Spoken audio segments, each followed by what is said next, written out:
cash. Los Angeles. Rock and roll. My money.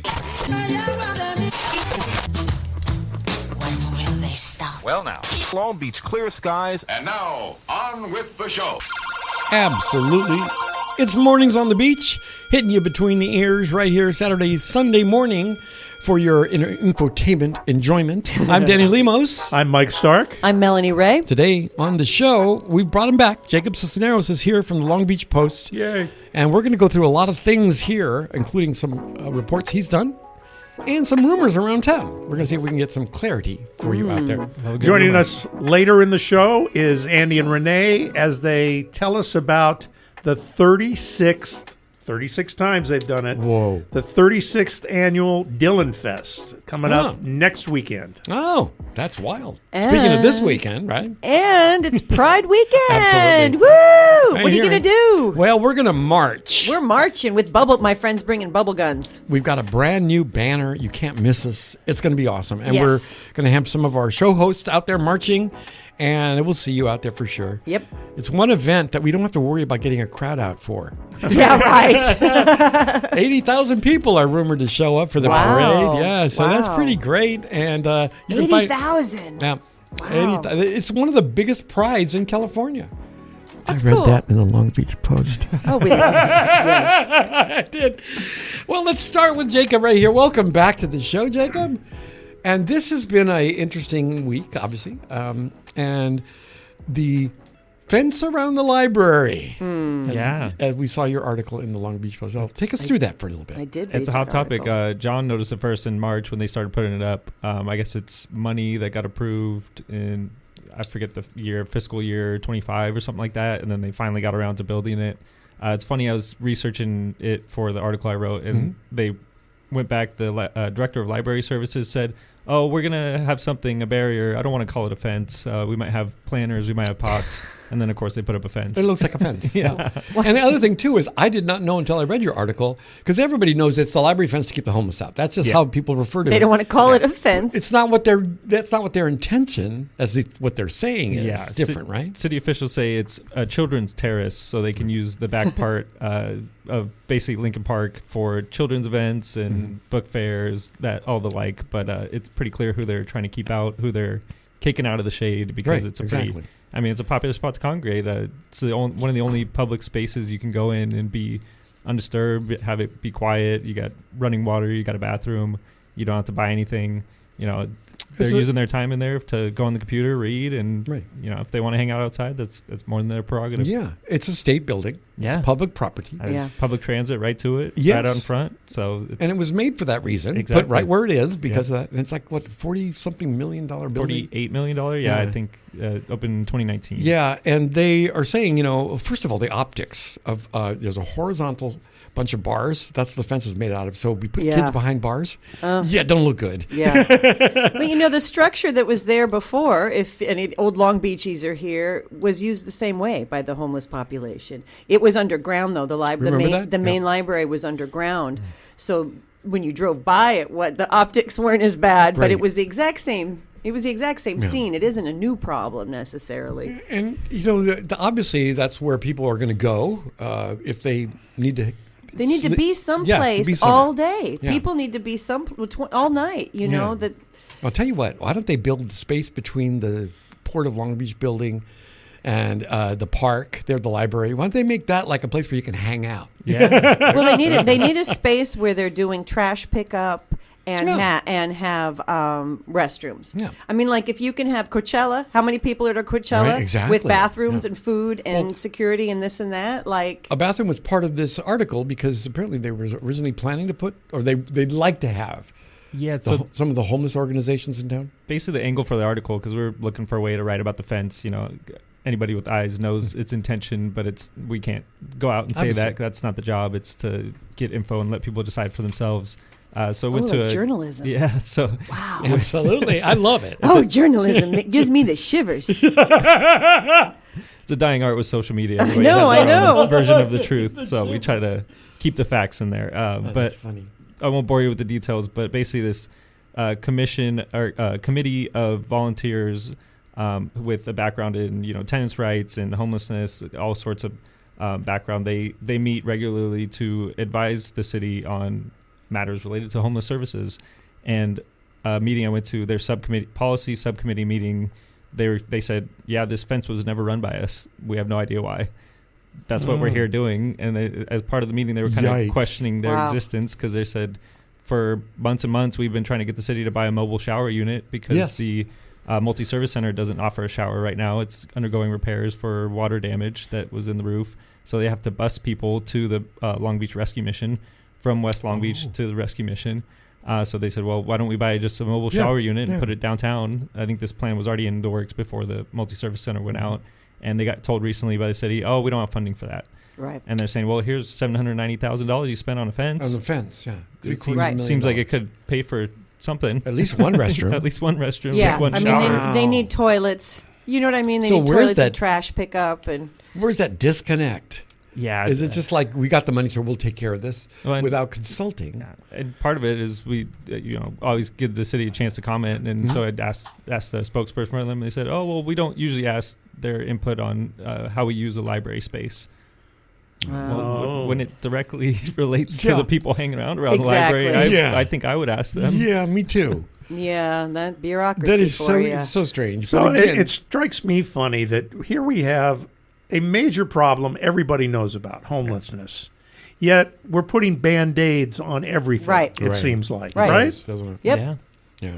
They were, because they're having a opening on Saturday. I mean, when people hear this, it might already pass. They're doing a ribbon cutting ceremony. But I saw that. And people out there this morning, we were talking on Thursday, that they had people offering services and, encouraging the homeless people to move along or accept services to, I think, get them out of the way for Saturday's For event. their event. Right. Yeah, wow. And that's so funny because it's like, let's have a party for our fence. Yeah. Yeah. Just open it. Just a ribbon cutting for a fence I is guess a so. funny Well, and idea you know to that me. we drive past the same areas where there's huge Yeah. congregations, and they're dirty and the trash, and and they have to go to the bathroom somewhere. They're going to the bathroom there. We drive past the areas all the time, and I think one of the disconnects is that we have this. Is homelessness illegal? Is that one of the reasons the city No, not won't yet. touch it? I mean, depends which county you're asking. If you Right. ask Orange No, County, 'cause it's just- that's the approach over there. You but I remember you drive past the same corners that just have trash and trash and trash and trash, and you think, why not just put them on the pickup route? Why not give them a trash Exactly. can and put them on the pickup route? What does that cost versus And if the you noticed all eyesore? the blue cans that are out about because the city delivered way more blue cans than people needed. Yeah, So if you green- notice, the they're green still ones out there on too. the sidewalks, right? And so I think maybe they can use those to pick up homeless, whatever. Yeah, I mean the little, the little porta potties with the mobile sinks No. and a trash pickup that's a Band-Aid. They're not even doing Band-Aids. And it may seem like it's a Band-Aid, but we've taken it. I live 1 block outside of downtown. And so we get a lot of that activity, right? Yeah, I do too. And the neighbors have banded together. First of all, there's the Alamitos Beach cleanup team. Love you, Stan. He takes care of it every morning. He's out there. And we interact with the homeless people now. And it's kind of like funny because my next door neighbor is a former school teacher. So she talks to them like a school teacher, and they clean up their mess. She's like, Yeah. But she's taken it upon herself to make sure she's not Yeah. asking them to leave. She said, you can't throw that stuff there. just that personal approach. Like, Do you need a bag? I'll bring it to you, but we're not leaving this on our street. Right. And so, and you can see the difference in our street in the last year. It's clean in the morning. Well, treating them like humans. Yeah. And she's not, like I'm saying, the Right. scary ones, the ones that are out of their mind on drugs. And that happens. In fact, there was one this morning as I left, just spinning around and, singing. And you could tell I they just were, walked into the station. that on one, Pine. you just take care of, them being okay. If they're not, we call support 211. Does anyone come? Yes, they do. Oh. The team comes out, the social team, and their brand new SUV. That's where some of the money went. Oh. And they jump out and they talk to them, and usually they know them by name. I'm sure. Hey, Mary, you can't do this here. You got to move on. That kind of thing. Okay, so then when people are in your alley doing drugs, who should you call? We call the fire department if they seem to be a danger to themselves. If they're being a danger to somebody else, like they're being violent or screaming and yelling like crazy at the neighbors, we can call the police. They come out and send the team. But it's got to be where they're a danger either to you or to themselves. Right. So sometimes when somebody's sitting against the building nodding off on whatever they've taken, that's not a danger. They'll be fine Yeah. when they get up. But still, again, all the other stuff that goes on, bathroom needs. Right. They take care of it. Right. See, I live right by that Ralph's on 4th Street, and there's that back wall. So we railed against it for a long time. Yeah. Then we thought, you know what? We just got to get involved. Yeah, because they're humans. They got to go somewhere. Yeah, exactly. And there's the beach right there with bathrooms. So we always tell them, you can go down there and shower. You can get down there. The park has bathrooms you can go to. Yeah. So there's ways you can go take care of yourself.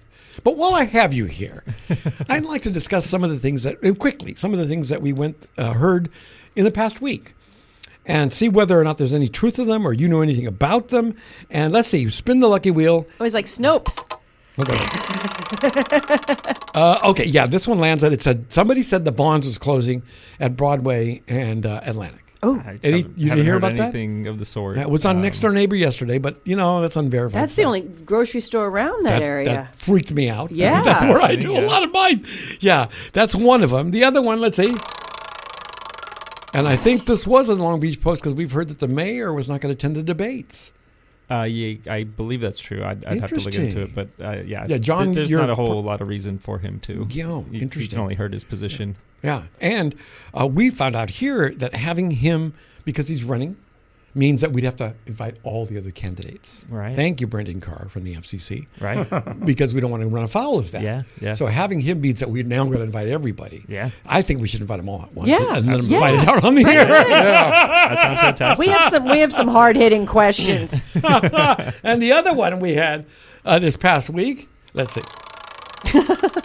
Sounds like the oh, game. There it is, and it's that the old Rite Aid at Cherry and Broadway is going to become a dollar store. Any word about I love that? I can look into that. The planning commission documents, but I haven't heard anything of the sort. Oh, I heard a Whole Foods. That's a totally different Whole direction. Foods said no. That is a different direction. That's a totally different direction. Who else? The other Portos said no. They looked into it. Trader Joe's came out. Oh, and really? Said it doesn't have the structure they need. Yeah, no parking. So There's parking? Well, they have a small parking lot, which is perfect because if you've ever been to Trader Joe's, there's never any parking. That's true. And Right. there's fights all the time in the parking lot. But that building has. I hope it's not a dollar store. Yeah, it's a that's one beautiful. of the It's a rumors going beautiful around. building. So we're checking on those. We're having some fun. But if you hear rumors out in town, let us know. info@klbp.org. We want to find out what's going on, and we'll give them to Jacob, and he can suss them out. It's got to be a $1.25 store The now. susser. Right? Are you kidding? Buck 80. Buck 80 is us. It's great, Jacob. Thanks for stopping by.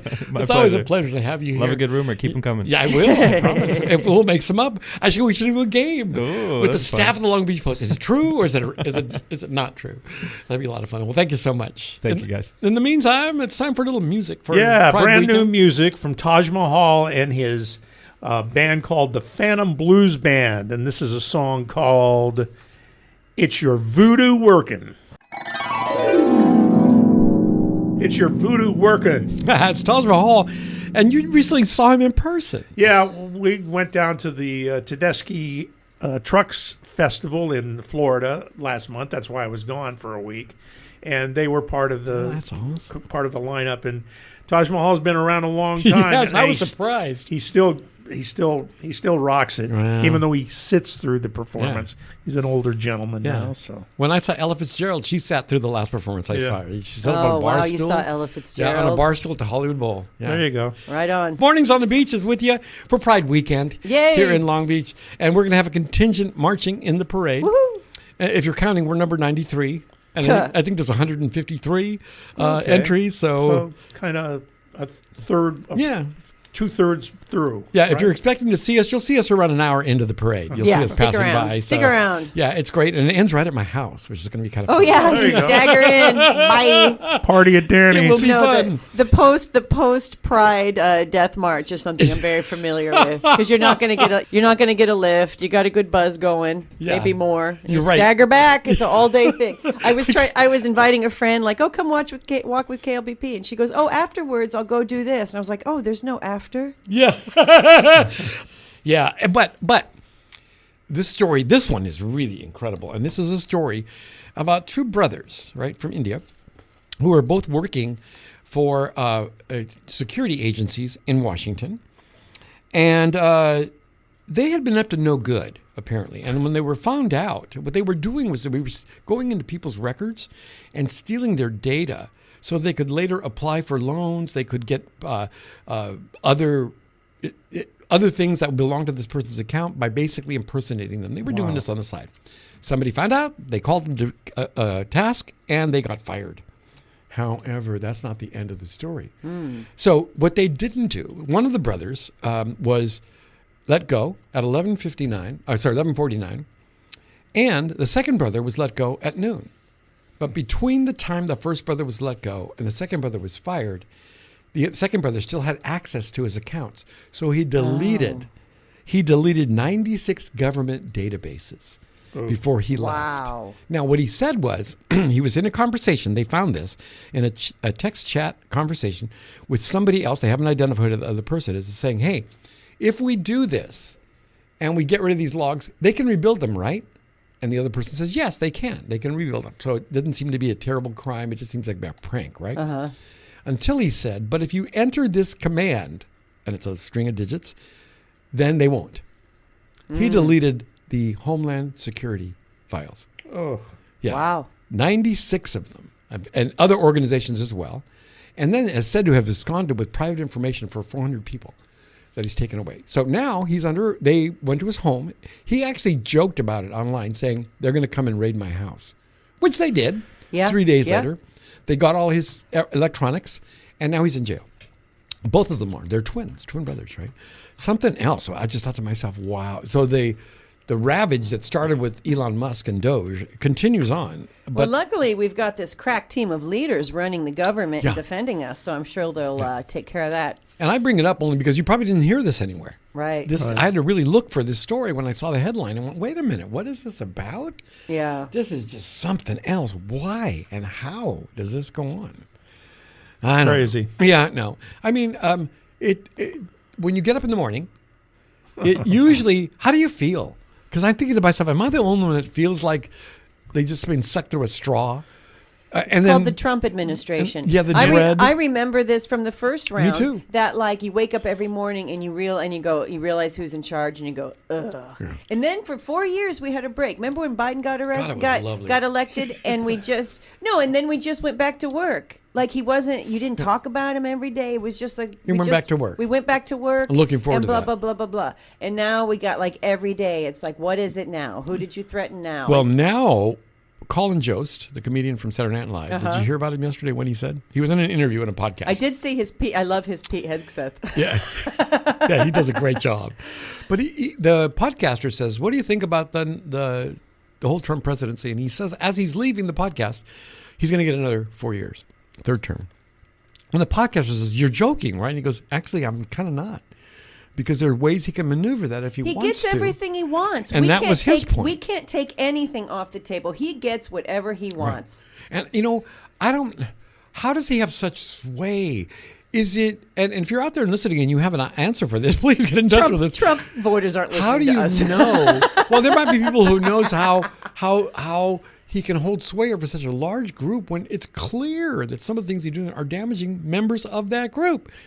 How does this man get to keep doing what he does? Because there's no law above him, right? That's one of it. That is That's part if of you it. look at the polls, he is slowly eroding his base. It's a slow process, but it is happening. You're starting to see him erode his fan base, as they say, or his cult.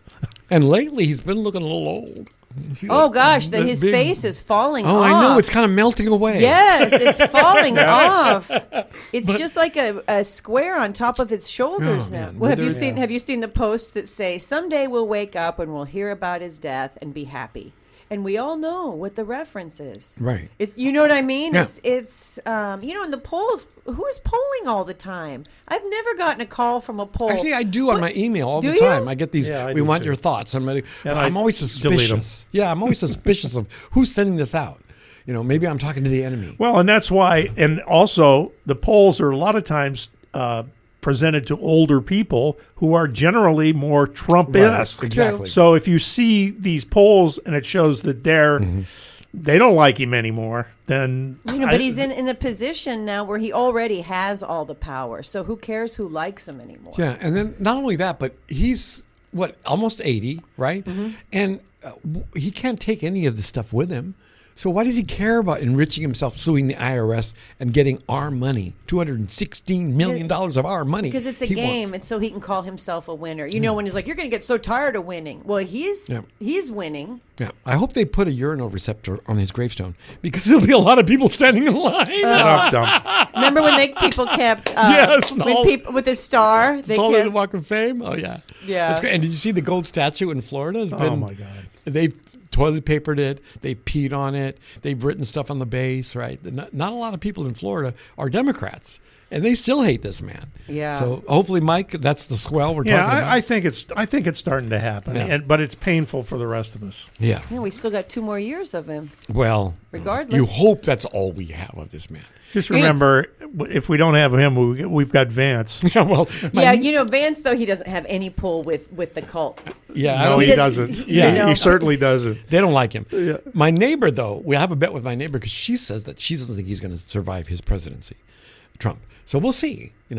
I'd be happy to give her that money. Yeah. Right. Really, I would. There's a guy on Instagram who comes up, and he's a geriatric specialist and pulls out Yes, I've seen videos. him. Yeah, videos of Trump. I go, see this is this, and describes all the things. And Well, when you've made a deal, he doesn't give him very long. when you've made a deal with the devil, nothing's going to get you. Yeah, but at least the devil's going to make a deal that give him the right to stand on his 2 feet. The poor man has to stand wide stance so he doesn't fall over. Because he's got something's wrong with his brain. Yeah. I remember my dad's last Exactly, few right? years. My dad's last few years, he had that same posture, which is just like you can't. It's just not right, and it's because something's going wrong in your brain. And you He's need got to- that same posture. Yeah. That weird lean forward. I just had a thought. Maybe he did make a deal with the devil, and the devil doesn't want him down there.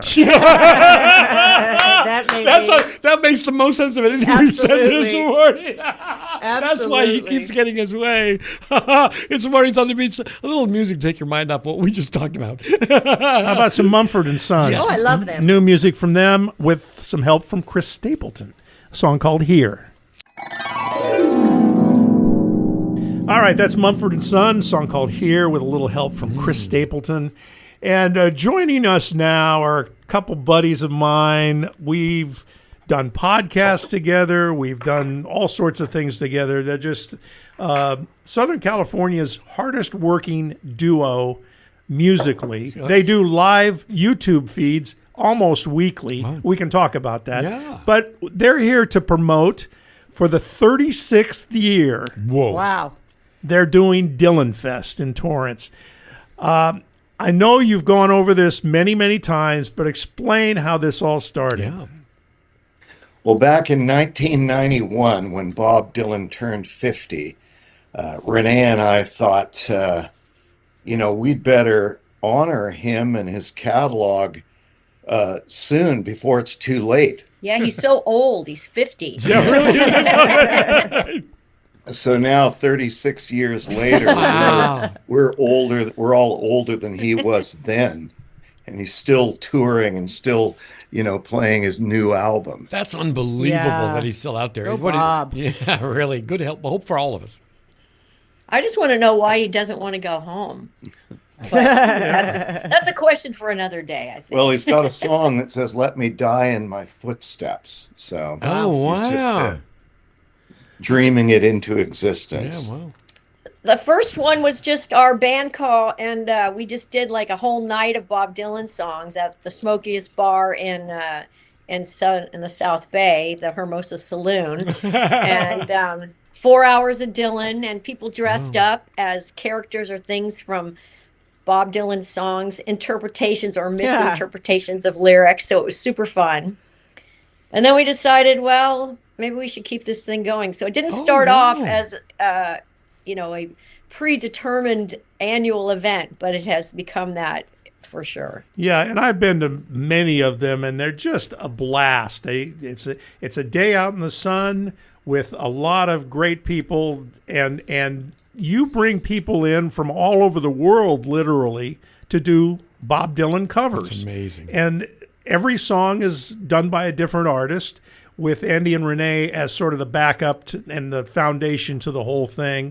And they do no repeats of any Dylan songs. You don't need to, really, right? Yeah. It's just a great day. They have food, they have drink, they have all sorts of great things happening. Do you have like the Elvis Fest? Do you have like people in Swedish who are doing this with an accent? Is there anything like that? Any specialty acts like that? Occasionally, we have one guy who comes in from Italy and he sings. Actually, he doesn't really sing with an accent. Yeah, people he don't. sings exactly like Bob Dylan Yeah. sings, circa 1988 or so. But when he speaks, he hardly understands any English. What about the youngest person ever to perform? Is there any? Let's see. Well, didn't Chase probably. Chase, Andy's son, sang Wagon Wheel when he was he's going to be 25 now. Probably was about 10. 2009. That's Yeah. something else. So, yeah. That's So he wild. may have been 8, 9, or 10. Mm-hmm. Yeah. And he'll be playing this year, but he'll be playing on a few songs. He plays bass and he plays the drums. Yeah. We also have our pedal steel player, Marty Rifkin's son, Julian Rifkin, will be playing this year for the first time. And our bass player, Dave Batty, his 2 daughters have performed at Dylanfest on several occasions. Yeah, so we're moving into the next generation here. Yeah, and they mentioned Marty Rifkin. For those that don't know that name, he was part of the Springsteen Seeger Sessions band that toured the world many years ago and has worked with Bruce and a lot of other great artists. And he's sort of part of the foundation of this festival as well, right? Does Bob ever come? Without a doubt. Does Bob Dylan ever show up? Well, our stock answer to that question, you're not the first person who's asked that, is if he wasn't able to carve out time in his busy schedule to go to Norway to get the Right. Nobel that's Prize right. in Literature, He's a busy we guy. suspect he won't be at Torrance. That's too funny. Plus, this year's festival is actually on Dylan's 85th birthday. Wow. So he's probably got a howler Probably planned. has some other plans, I Yes. would think. But, you know, It's awesome. this is a pretty... I mean, if he came to us, he wouldn't have to work unless he wanted to. He wouldn't have to clean up because, we you're have right. people that do Have you that. ever invited and he'd him? have he'd fill the room. So, maybe it's not a bad solution for a good celebration. Have you ever invited him? Maybe he's just waiting. Not directly. He's like, Not directly. he's like, what does Yeah, Torrance have occasionally- against me?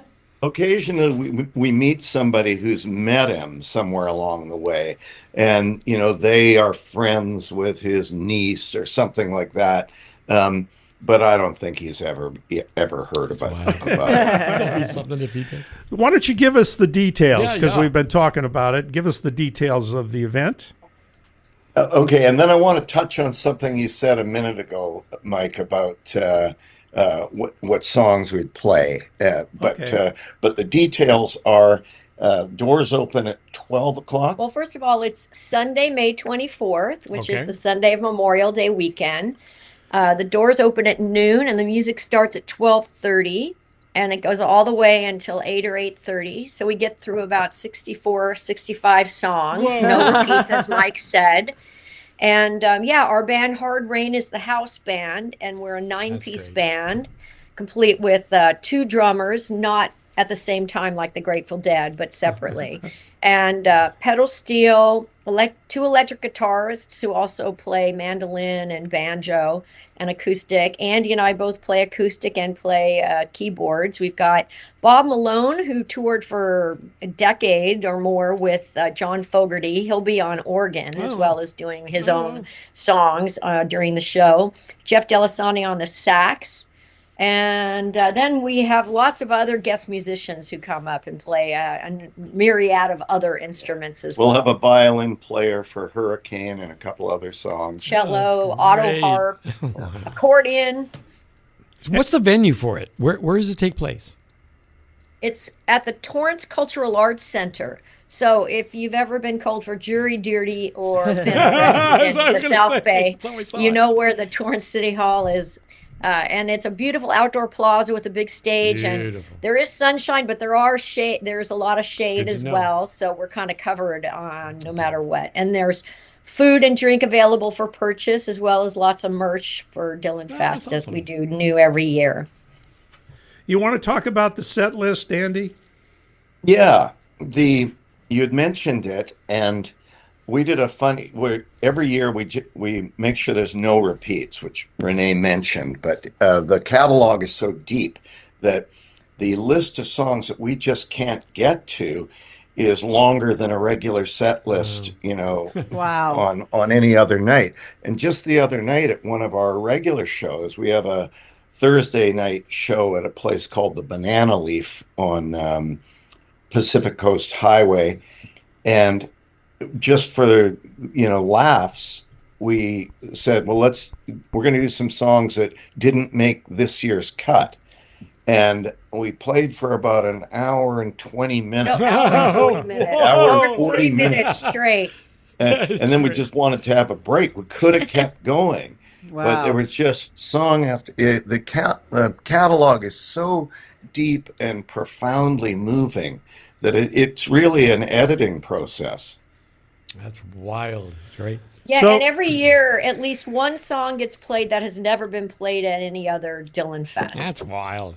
How come CBS This Morning hasn't found you? Sunday morning, that'd be a great I feature know, for right? them. Yeah. Yeah, I know somebody over there. Let me make a call. Can you make a call? That I would be do, awesome. actually. I know Mo Rocca. Oh. There you go. Yeah. Tell Mo that this is right up his alley. It really is. That's what I'm thinking, right? Especially with obituaries. When Dylan dies, he can do the whole. But how do you get tickets to this event? Good question. Okay, so you go to our website. So we are Andy and Renee, and we were clever enough to name our website andyandrenee.com. Interesting. So easy to remember. So it's ANDY and A&D Renee, RENEE.com. And you can get tickets that you save $5. It's a really good deal. It's in advance. The tickets are only $35 for the whole day. Wow. And, it's $40 so- to go to Pride Festival here. Yeah, Wow. and it's $40 at the door. And we also have VIP packages. So if you do a VIP package, you get to also come to one of the rehearsals. So we have people ask me, well, do you rehearse? Well, we do. We have 2 5-hour rehearsals for the band and the guests. Yikes. And then we have a 4-hour rehearsal for just Hard Rain and the songs. Because we play songs all throughout the day. So we play the most songs of any of the acts. And so if you get a VIP, you get to come to one of those rehearsals, which are really fun, to see how the sausage is made. And then you get a T-shirt and a mug and a tote bag and new product this year, Dylanfest socks. They're super adorable. And so it's great. Dinner. And you get the VIP dinner. It's very shishi around here. Yeah, with Renee and I. Yeah. What more could you ask? Yeah. That is wonderful. It's awesome. It's awesome, guys. And I'll just mention one more thing. If you haven't checked out Andy and Renee's Talkin' Bob Dylan podcast that was produced at the LA radio studio back in the day, we did, I think, 20 episodes of it, and it's still available on Spotify and all the places you get your podcast. And they talk about Bob Dylan, and they perform songs on the podcast itself that Bob did. So, well, we'll tell you what. We're going to play one of your songs right now, and if I can ask you to stay right there and come back after the song so we can, again, give people the information. If that's all right with you? All right. Sounds great. What are we going to hear? We're going to hear from the LA radio studio, Subterranean Homesick Blues. Recorded live at the LA radio studio, Subterranean Homesick Blues, Andy and Renee. Yeah, and for those of you who don't know, that was Mike's studio over at the Portugal Village. Long gone. Yeah, it is long gone, but what a great place and a home of much music over there. I loved it. As the port container ships would float by the window, it was awesome. It was great. How did you guys meet? Well, they used to play at the Portugal restaurant. No kidding. That's where they had a regular every Friday. Yeah, every Friday. There we go. Yeah. There's the organic version of it. So they're going to be at the Dylanfest. We talked about it before the song. So if you didn't get a chance and you're just tuning in, one more time, let's repeat the information. First of all, for tickets and the event location. Okay, so you can get tickets for the show at our website, andyandrenee.com, ANDYANDRENEE.com. And the show is Sunday, May the 24th. So that's the Sunday of Memorial Day weekend. Doors open at noon. Music starts at 12:30 p.m. and it goes all the way till 8:30 p.m. That is so great. And the tickets, if you get your tickets in advance, you save $5, 35 in advance, 40 at the door, and you can get all the information on Dylanfest and get your tickets on the website. Super Wild. cool. Do you guys ever get tired of Dylan? Do you guys ever feel like we could do something else or? Well, we do a lot of different kinds of shows. This is the one that's the most regular. But I will say that once the event is done, I'm ready to play a little Elton, some Jackson Brown, Tom Waits. Do something else. That's great. Oh, that's For wonderful. me, it's, so Andy and I have been playing together so long, we actually went to college together. And when we do our gigs, you come and, instead of people going, do you know fill in the blank? And there's a million songs that you don't know. We have a song list that has the over 520 songs that we do know how to play. So of those songs, there's probably 75 or 80 of Dylan on there. But then we probably have 80 Andy Hill songs because we have 17 CDs and we have about 12 of those are all original music. Wow, that's great. And I have a few in there that I've written as well. But, we have a really vast catalog. So when you go to our other gigs, you'll hear any of those plus Dylan plus the original stuff. And real quick, you can see him every couple weeks on YouTube. You do a full concert on YouTube. That's great. During During COVID, when everybody lost their job, Sure. we did too. So we started doing live streams very inexpertly at first, and then we kind of learned how to do it. And we did 2 a week all during COVID.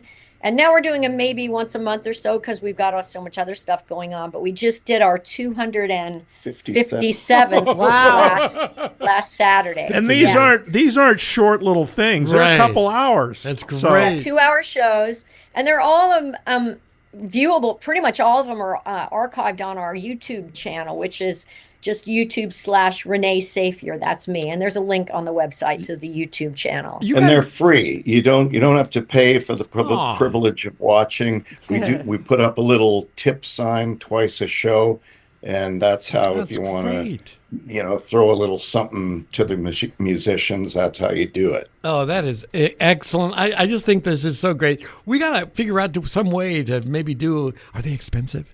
I think we can work a deal with it. I think I'm sure we could work something It would be out. so great to see them live and perform in person. So many people that are such great local folks, and they just add to the ambience of Long Beach. The mayor, of course, trying to make this a music town.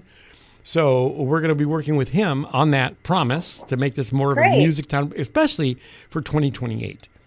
We've got some. Well, I'll tell ideas. you, we used to play at the Queen Mary 6 times a week. No Wow. way. Yeah, Wow. in That's that great. observation bar. So we are very familiar with Long Beach. Of We've played at the course. Long Beach Blues Festival, and we've played in Long Beach a lot. That's great. Yeah. Yeah, we got to do something for sure and get you live on the air. We'll make it happen. We'd Yeah, love we'll it. make a live broadcast would be a lot of fun. Thank you so much for joining us, and good luck with Thank you for Dylan having Fest. us. Thank you, guys. Yeah, We'll see you there. And I hope you guys can come. and if you missed all the information, just write to us here, info@klbb.org, and we'll make sure you get it. All right, excellent. Thanks, you guys. You're Thank you. welcome. Thank you. I didn't say this was Mornings on the Beach, by the way. I just went right into talking to them. But it is. But it is Mornings on the Beach. Danny Lemos right here. Mike Stark. Melanie Ray. In the few minutes we have left, I did want to talk about this article I found because it's going to innervate our show, I think. And this is an article an NPR published last week saying hello to strangers can be good for you. Oh, yeah. And it's the psychology of getting out of your mind bubble. It's the only way I can describe it. So Yeah. we exist in this world where we go from our home, where we're probably listening to music or television. Then we get in the car, we listen to whatever we listen there. So we're always in this bubble where we're not interacting with people. And when we go to the store, I don't say hello to people in the store. I just kind of do my own get business. in, get out. But the psychology has come up with prescription for curing this kind of dread bubble that we feel right now where we're so divided and disconnected. And they say it could be as simple as waving hello or saying hello to somebody you don't know. Now, this past week, when the article came out, I decided to take Boomer for a walk and see what happens. And they're actually right. Yeah. First of all, everyone responded, hi, or said something. Yeah. They didn't just pass by.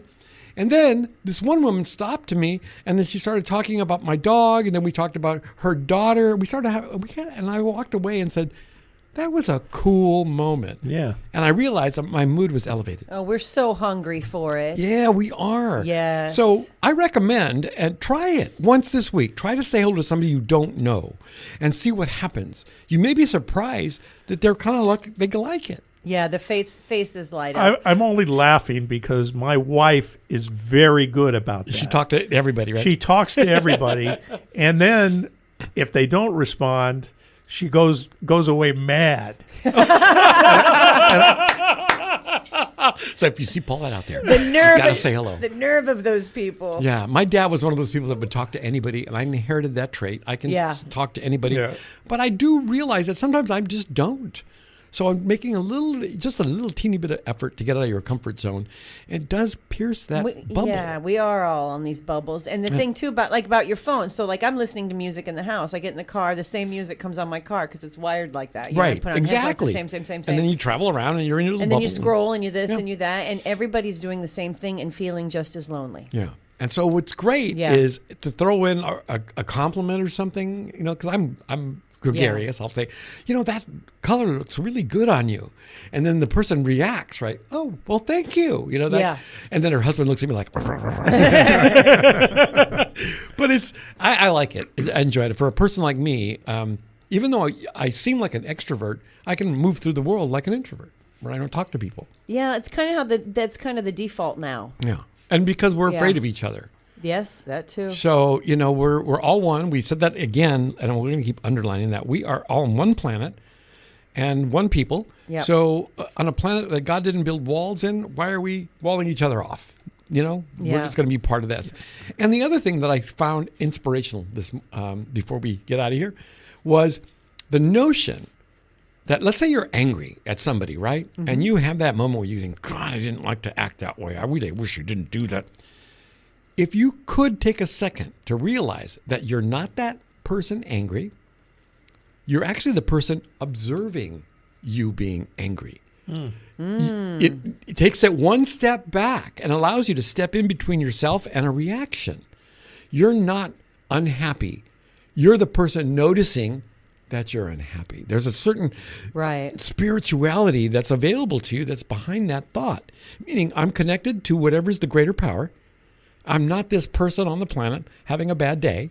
Right. But I'm noticing that I'm that way, and I can make changes because I'm noticing. A great little tip for me. Well, again, that's metacognition. You know, thinking about how you're thinking. Yeah. Which notice. Which pulls you out of the thing that's making it us. Sure does. Yeah. It changes it up right away. Does. I find myself saying, why did I get angry? Oh, I got angry because I don't like when somebody does that. Well, that's you. So you just put that on that other. I was really able to talk myself out of having those initial reactions. You know, don't do that, or don't touch me. It's important. It's important because when you're like I've been going through an irritability thing, right? Oh. And everything is so frustrating. People that you leave their cars in the middle of the street and just walk away. That's a new thing. Oh yeah, what? Right? Like I'm on the phone. Press this for that. Press that for that. Click this for the code. And everything is so frustrating that it's hard to not become that. I saw on BuzzFeed the perfect one for me was people who back into a parking space should be imprisoned. Oh. Why do people do that? I love to go up to people. Again, my dad's such a humor. I'll go up to somebody and say, "Excuse me, are you a fireman?" And they'll look at you like, "Oh," and they'll move on. Backing in. I back in all the time. Do you really? Get out, Mike. And I'll tell you why. Yeah, please do. There's a good reason why. I have, especially since I got my latest car, I have trouble parking forward. Wow. Why? I can't get in the lines if I park forward. If I park backwards, if I back in, I've got a camera. Oh, you've got that. Okay, I get lines that. me up. That. I'm in that parking spot perfectly. Oh. So once So again, that's the reason I do it. he's now controlled by his car. Yes, Yeah. I Yep. Yep. They got us. Oh, that's all the time we got for today. So What a way to go out. Yeah, really. We're going to back out. Yeah, but if you, yeah, really, we're going to back out of the show today. That's awesome. It's Mornings on the Beach, and before we leave, we're going to hear a little bit of the music. Brand new music, live music from Graham Parker, who we haven't heard much from since the 80s. And he's with a new record label, Big Stir Records. And this is a song called Soul Shoes. And we'll see you 10 o'clock in the morning on Sunday at Gay Pride. Yes, wave at us. See you later.